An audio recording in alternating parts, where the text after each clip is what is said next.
მოგესალმებით ეთერშია სტასუტევის საინფორმაციო გამოშვება დღის მთავარ სიახლეებს მარია მელიავა გაგაცნობთ. მიხეილ ყაველაშვილმა 37 პირი შეიწყალა. ყაველაშვილის პრესამსახურის ინფორმაციით შეწყალება შეეხო 29 არასაპატიმრო და 5 საპატიმრო სასჯელის მქონე პირს, ხოლო 3 პირს მოეხსნა ნასამართლეობა. საქართველოს პრეზიდენტის მიერ მისთვის კონსტიტუციით მინიჭებული ექსკლუზიური უფლებამოსილების გამოყენება ეფუძნება ჰუმანიზმის პრინციპს და სახელმწიფო ინტერესს, ნათქვამია გავრცელებულ ინფორმაციაში.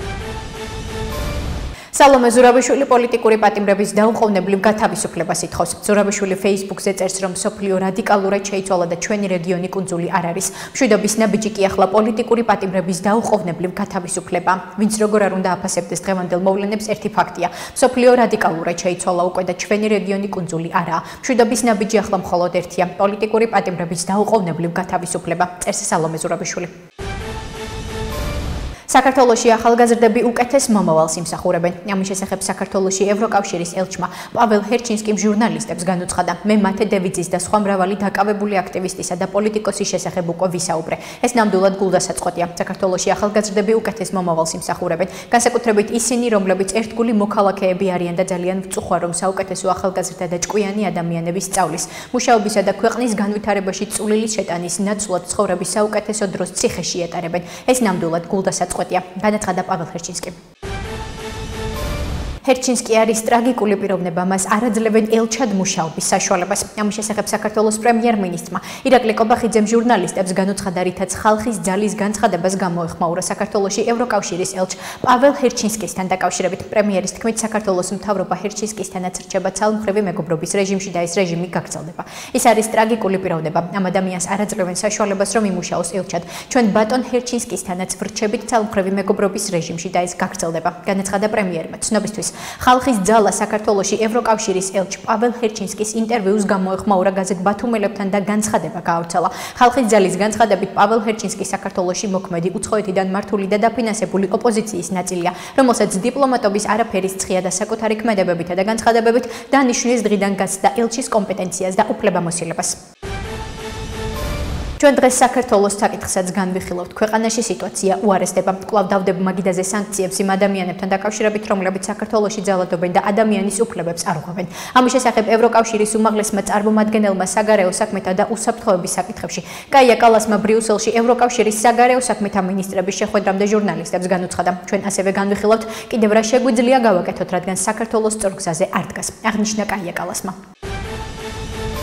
კოალიცია ცვლილებისთვის ერთ-ერთი ლიდერი ზურაბ გირჩი ჯაფარიძე სასამართლომ პარლამენტის დროებით საგამოძიებო კომისიის მოთხოვნის შეუსრულებლობის ფაქტზე დამნაშავედ ცნო. მოსამართლე ჯვებენაჭყბიას გადაწყვეტილებით მას სასჯელის სახით 7 თვით თავისუფლების აღკვეთა მიესაჯა. მოსამართლის განმარტებით ჯაფარიძეს ასევე აიკრძალა 2 წლის ვადით თანამდებობის დაკავება. განაჩენის გამოცხადებას არ დასწრებია თავად ჯაფარიძე. მოსამართლემ გასული სხდომა ბრალდებული საბოლოო სიტყვის ეტაპზე გადადო, თუმცა ის პროცესზე არ გამოცხადებულა. ჯაფარიძე პირველი ოპოზიციონერი პოლიტიკოსია, რომელსაც პარლამენტის დროებითი საგამოძიებო კომისიის მოთხოვნის შეუსრულებლობაზე განაჩენი გამოუტანეს. ლიეტოვის ინიციატივით ვთავაზობთ 6 პუნქტს თუ როგორ გავაგრძელოთ მუშაობა საქართველოსთან დაკავშირებით, რადგან ქვეყანაში ჰუმანიტარული მდგომარეობა უარესდება და ახლოს სწორი დროა ამის გასაკეთებლად. ამის შესახებ ლიეტოვის საგარეო საქმეთა მინისტრმა კია სტუტის ბუდრისმა ბრიუსელში ევროკავშირის საგარეო საქმეთა მინისტრების შეხვედრამდე ჟურნალისტებს განუცხადა. შეკითხვაზე კონკრეტულად რას ითვალისწინებს ლიეტოვის წინადადება მინისტრმა უპასუხა. მე მათ ჩემს კოლეგებთან განვიხილავ. ეს იქნება სამოქალაქო საზოგადოების დამატებითი მხარდაჭერიდან დაწყებული საქართველოსთან არსებული სავიზო რეჟიმის გადახედვა დამთავრებული, აღნიშნა ლიეტოვის საგარეო საქმეთა მინისტრმა. შეგახსენებთ, ბრიუსელში ევროკავშირის საგარეო საქმეთა მინისტრების შეხვედრა გაიმართა, რომელზედაც სხვა საკითხებთან ერთად საქართველოს საკითხზეც მისჯელეს. 2017 წლიდან მოყოლებული თბილისის მოსახლეობა გვერდში გვიდგას. გვენდობა და ჩვენთან ერთად გადის ქალაქის განვითარების ყველა ეტაპს.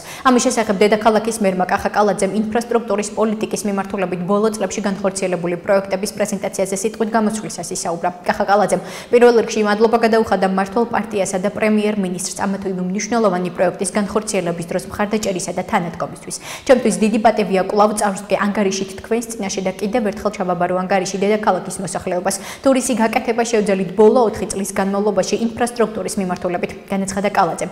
რაც შეეხება უშუალოდ პრეზენტაციას, დედაქალაქის მერმა ხაზი გაუსვა გზების მოწყობა რეაბილიტაციას და აღნიშნა, რომ 2017 წლიდან მოყოლებული დღემდე ბევრი მნიშვნელოვანი პროექტი განხორციელდა, თუმცა ჯერ კიდევ რჩება გამოწვევები. მისივე თქმით, მუნიციპალიტეტი აქტიურად ახორციელებს ისეთ პროექტებს, რომელიც სანიაღვრე და წყალარინების ქსელის მოწყობას, საყრდენი კედლების მშენებლობას, ფერდების გამაგრებას ეხება.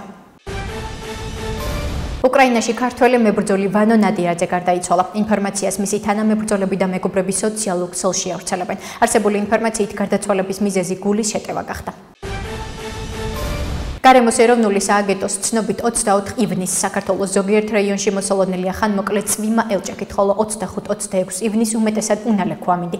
სინოპტიკოსების პროგნოზით თბილისში უმეტესად უნალექო ამინდი იქნება და 24 ივნისს დროგამოშვებით იქროლებს ჩრდილო-დასავლეთის მიმართულების ძლიერი ქარი. მათივე ცნობით ჰაერის ტემპერატურა დღისით 26, ხოლო 25-26 ივნისს 29-31 გრადუსით აფიქსირდება. სანაპირო რაიონებში 24 ივნისს შესაძლებელია მცირე ხანმოკლე წვიმა ელჭექით.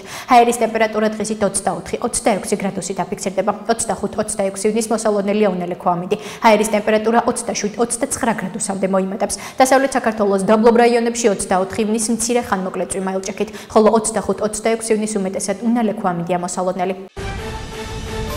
ახლა კი გაგაცნობთ უცხოეთის სიახლეებს. ირანიდან ისრაელის მიმართულებით 7 რაკეტა გაუშვეს. ინფორმაციას ადგილობრივი მედია ისრაელის თავდაცვის ძალებზე დაყრდნობით ავრცელებს. მათივე ინფორმაციით რაკეტებს 40 წუთის განმავლობაში ისროდნენ. ამ დროისთვის დაშავებულების შესახებ ინფორმაცია არ არსებობს. ისრაელის ელექტროენერგიის კორპორაციის ცნობით სამხრეთ ისრაელში ელექტროსადგურთან განხორციელებულმა დარტყმამ ახლომდებარე ქალაქებში ელექტროენერგიის გათიშვა გამოიწვია. მედიის ინფორმაციით, საჰაერო განგაში სირენების ხმა კვლავ ისმის ჩრდილოეთ ისრაელში, რადგან ირანი ბალისტიკური რაკეტების სროლას აგრძელებს. სამწუხაროდ სიტუაცია საქართველოში უფრო და უფრო რთული ხდება, განსაკუთრებით სამოქალაქო საზოგადოებისა და ქვეყნის თავისუფალი ხალხისთვის. ამის შესახებ ფინეთის საგარეო საქმეთა მინისტრმა ელინა ვალტონენმა ევროკავშირის საგარეო საქმეთა მინისტრების საბჭოს ხდომის დაწყებამდე ბრიუსელში განაცხადა. ევროპა ყოველთვის ხალხის მხარესაა და მხარს უჭერს დემოკრატიისა და ქვეყნის ევროპული გზის მიმართ მათ სურვილს, ასე რომ ევროკავშირი ქართული ხალხის გვერდითაა, აღნიშნა ფინეთის საგარეო უწყების ხელმძღვანელმა. ისრაელმა დასავლეთ ირანის ქალაქ კერმანშაჰში სამხედრო ინფრასტრუქტურაზე საჰაერო დარტყმები განახორციელა. ამის შესახებ CNN ისრაელის თავდაცვის ძალებზე დაყრდნობით იუწყება. მანამდე ირანულმა მედიამ გაავრცელა ინფორმაცია, რომ ისრაელმა გამთენიისას თეირანის სამხრეთ-აღმოსავლეთით მდებარე დიდ სამხედრო კომპლექს პარჩინზე დარტყმა განახორციელა. თავის მხრივ ისრაელზე სარაკეტო შეტევა განახორციელა ირანმაც. ისრაელის საჰაერო თავდაცვამ ირანის მიერ გაშვებული რაკეტები მოიგერია. რუსული ძალების მიერ კიევზე განხორციელებული საჰაერო იერიშის შედეგად 4 ადამიანი დაიღუპა და 13 დაშავდა. ინფორმაციას უკრაინული მედია ავრცელებს. უკრაინის შინაგან საქმეთა მინისტრ იგორ კლიმენკოს განცხადებით, ყველაზე მძიმე შედეგები შევჩენკოვის რაიონშია, სადაც მრავალსართულიანი საცხოვრებელი კორპუსის მთელი სადარბაზო განადგურდა. ნანგრევების გაწმენდითი სამუშაოები გრძელდება. ჩვენი ინფორმაციით ნანგრევების ქვეშ ჯერ კიდევ არიან ადამიანები, აღნიშნა მინისტრმა. ასეთი იყო მიმდინარე სიახლეები მომავალ შეხვედრამდე.